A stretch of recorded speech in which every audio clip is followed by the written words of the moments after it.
Before we dive into today's shocking story, don't forget to hit that subscribe button and turn on the notification bell. Every week, we bring you the most twisted, unbelievable, and true crime stories that you won't hear anywhere else. Now, let's get into it. It was only $12,000, he whispered, as the officers hauled him away. But it felt like I had the power of $1 million. To the outside world, Marcus Kane was just another man trying to rebuild his life. A former IT technician turned gas station clerk, Marcus lived in the quieter corners of Richmond, Virginia, where time slowed down, and secrets had space to breathe. He wasn't rich. He wasn't popular. But he was invisible. And for someone like Marcus, invisibility was the perfect mask for what he was about to do. Marcus had once worked for a cybersecurity firm in D.C., praised for his precision with code and his ability to think like a criminal to stop one. But after a messy divorce and a minor charge for hacking into a coworker's personal email, he lost everything: his job, his reputation, and custody of his daughter, Emily. He moved into a studio apartment above a pawn shop, barely affording rent. His greatest heartbreak wasn't the divorce, it was Emily asking, "Daddy, why don't you visit anymore?" That pain festered. Desperate for money, Marcus began buying used printers and scanners off Craigslist. Not to resell. Not to fix. To replicate. At first, it was a harmless experiment. Could he recreate a $20 bill that could pass under a UV light? Could he manipulate microprinting, the feel of the paper, the security threads? It turned out, he could. Marcus didn't try to get rich. He didn't print hundreds of thousands. He only cloned $12,000, spread across 20s, 50s, and a few $100 bills. But he wasn't just printing money to survive. He was weaponizing it. Because Marcus wasn't just interested in cash, he wanted revenge. The cloned money funded a string of petty crimes that escalated faster than anyone imagined. He bought burner phones, disguises, prepaid getaway vehicles, and even a fake identity, Victor Rains, an ex-Marine turned contractor.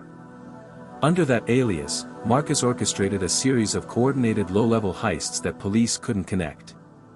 A bait-and-switch at a luxury pawn shop where a counterfeit stack of $5,000 traded hands for an authentic Rolex. A fake deliverman who stole $20,000 worth of electronics from a warehouse using a forged invoice and a cloned payment. And most chillingly, a targeted break-in at the home of a former coworker who had testified against him in his HR case, where not a single item was stolen, but a chilling message was left behind. Money isn't real. But payback is. Each crime was funded by cloned currency. Every dollar passed like real cash through strip clubs, gas stations, vending machines, carefully chosen places with low surveillance and minimal scrutiny. Marcus was turning his counterfeit bills into chaos. Then came the biggest twist. One of Marcus's counterfeit bills showed up at a diner where his ex-wife worked part-time. When police traced it, they realized it had come from a tip left for a waitress named Emily Kane, his daughter.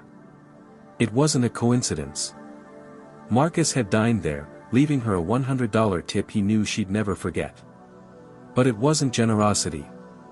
It was communication. A secret message to let her know he hadn't forgotten her, even if the world had. When his ex-wife reported the suspicious bill, the counterfeit task force finally connected the dots. Surveillance footage. Forensic printer residue. And most importantly, Marcus's own digital fingerprints hidden in the metadata of the bills. A mistake only a man too confident could have made. The day they arrested him, Marcus didn't run. He sat in a motel room littered with discarded bills, watching old home videos of Emily on a flickering screen. He said only one thing to the officers. "I cloned $12,000, but all I wanted was 1 hour back with her." In court, his crimes shocked the nation not because of the amount, but because of the precision. He wasn't a cartel. He wasn't a criminal enterprise.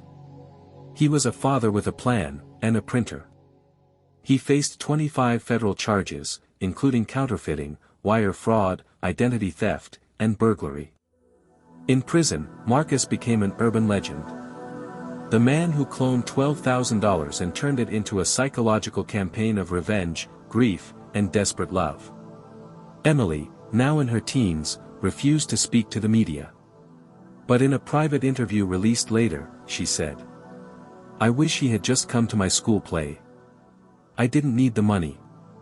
The counterfeit bills were recovered slowly, but many are still believed to be in circulation. The FBI quietly monitors unusual cash flow in Richmond to this day. Sometimes, it's not the big heists or international drug rings that haunt us most, it's the quiet ones. The man next door. The tech geek with too much time. The father who lost everything, and used a printer to scream back at the world. If this story gripped you like it did us, make sure to subscribe for more twisted tales from the shadows of real life. And remember, just because money looks real, doesn't mean it is. Man Detective, until next time, stay curious. Stay safe.